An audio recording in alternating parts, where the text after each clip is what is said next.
This is Jonathan Agar, 5th Pro Boxing Fans, joined by Eddie Hearn. We've just seen Conor Benn defeat Peter Dobson.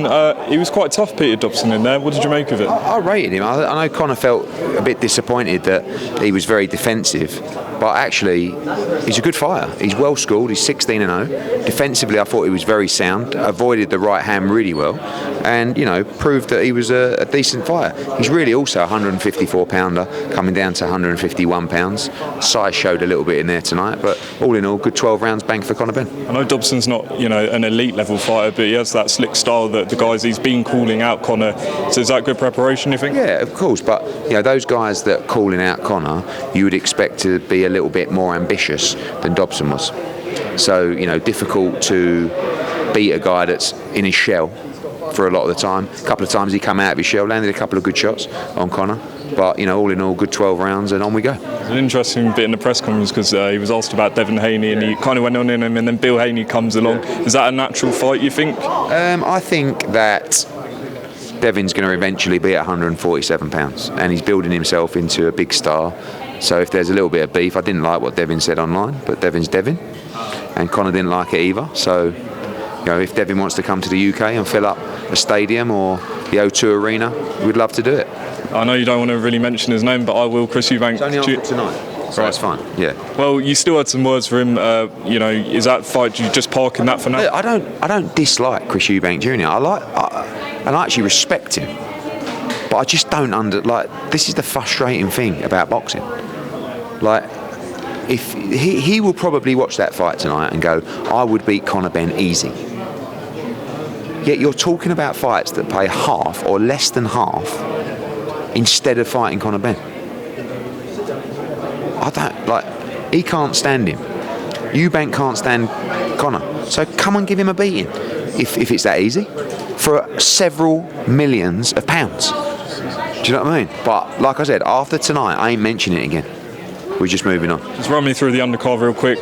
Impressive. I think it was all knockouts apart from the main event. Everyone was loving it, the knockout. I like the rounds to go on a little bit. I like the fights that go deep. And everyone ringside going, this is great. It's non-stop knockouts, the American fans. But I guess say what they like. Jimmy Sains, I thought was fantastic tonight. Looked really, really good. George Liddard, a little bit flat at times, but got a good 6 rounds against an undefeated opponent. Khalil Coe is a special talent, 175 pounds. Thought Johnny Fisher was great. He's starting now to become a real prospect, not just a popular ticket seller. Mo Williams boxed really nice against actually a decent opponent and made a big statement for the middleweight division, and obviously Conor got his 12 rounds in. You mentioned Buatsi, Khalil Coe, that was an interesting... to make that fight, yeah. I mean, I get that you look at Khalil Coe and say he's a prospect, but I want him to fight the big names at 175 now. I would love to see him fight Buatsi or Aziz or Craig Richards or someone else, but I think Khalil Coe is going to be a world champion, great US prospect. So lastly, Fury Usyk rescheduled for May 18th. Did you get a chance to look at the back and forth between Fury and Negus Klimas? Yeah, really, no, not yet. I mean, look, I don't have to defend anyone, but on this one occasion I'll defend Tyson Fury, which is to suggest that he manufactured the cut or did it himself to get out of the fight is absolutely ridiculous. So I just like the way that His Excellency has moved quickly to reschedule that date. In the meantime, obviously announced as well, we've signed the Dimitri Bivol Beterbiev fight, which is a massive fight for boxing.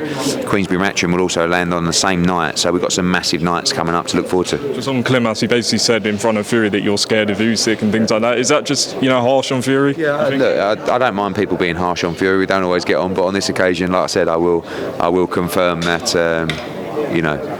I don't believe Fury is scared of Usyk in the slightest. Take that fight, but he's just an example of the names that we need, to address. I've done a couple of interviews 10 minutes ago where I said tonight is the last time I talk about Chris Eubank Jr. Right? Until he signs a contract. Until then, I'm not talking about it anymore because I actually can't understand why this guy. I mean, he called him an idiot. You're either an idiot or you're scared. Because people keep talking about Chris Eubank Jr. He shouldn't be made to make 160. He's 160 pounder. What about Conor Benn coming up 2 divisions to fight a middleweight? So when you talk about the legacy of British boxing, Eubank against Benn, I mean, unfortunately, the Eubank side never gave Nigel Benn the 3rd fight after a very questionable 2nd fight. We mustn't lose out on this fight. But I just like, when you're getting 3 times as much money to fight another middleweight or a big name, and you're still refusing to fight Conor Benn, you're either stupid or you're scared. So I'm not sure which one it is, but after tonight... He's an idiot. Not scared? No, he's an idiot. So that's it. After tonight, I'm never mentioning it again until the fight ever gets made. But I'm not, even our own broadcasters saying, Eddie, can you please just stop trying to make the Eubank fight? This guy obviously has something, you know, nightmares or... What's worse, being scared or being an idiot? Like, which one? Being an idiot. I don't think he's scared. I think he's a tough kid. But how can you not have a sensible conversation? Imagine like Dana White said to me tonight, loved the night, loved your performance as well. He's like, you know, imagine being in a world where you can just say, right, you are fighting you in March, I'll see you there.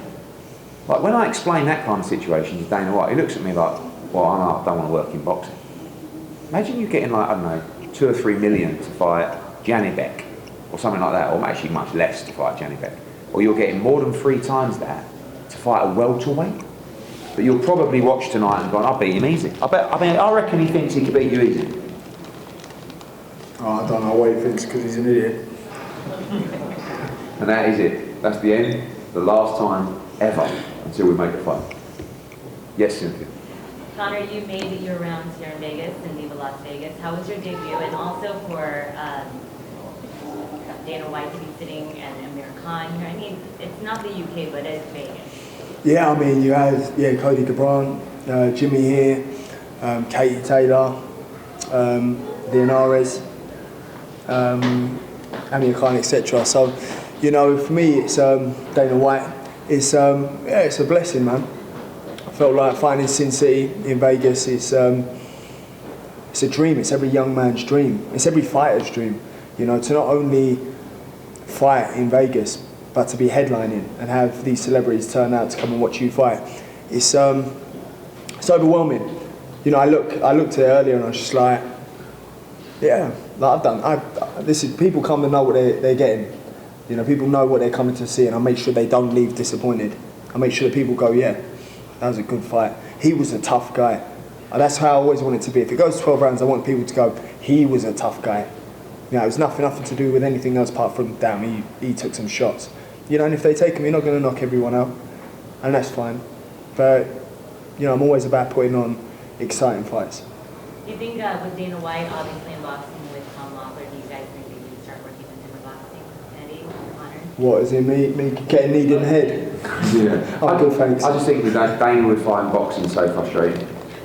Because honestly, it's so frustrating. Like, I go back to the person I'm not talking about anymore. But it's just like, I just bang my head on the table. And I think he likes to be able to, you know, and he's always been very courteous to myself and the team, and thank you for him allowing Tony and his boys to train at the UFC centre this week, which is just a facility that we would die for in boxing. Like, you know, they are the levels. Like Conor looks up to, you know, although he wants to fight them, but the Crawfords of this world, I look up to Dana and the UFC as a business and promote like this. It's an amazing business, but they do have the ability, which we're very jealous of, to just say you versus you on that day.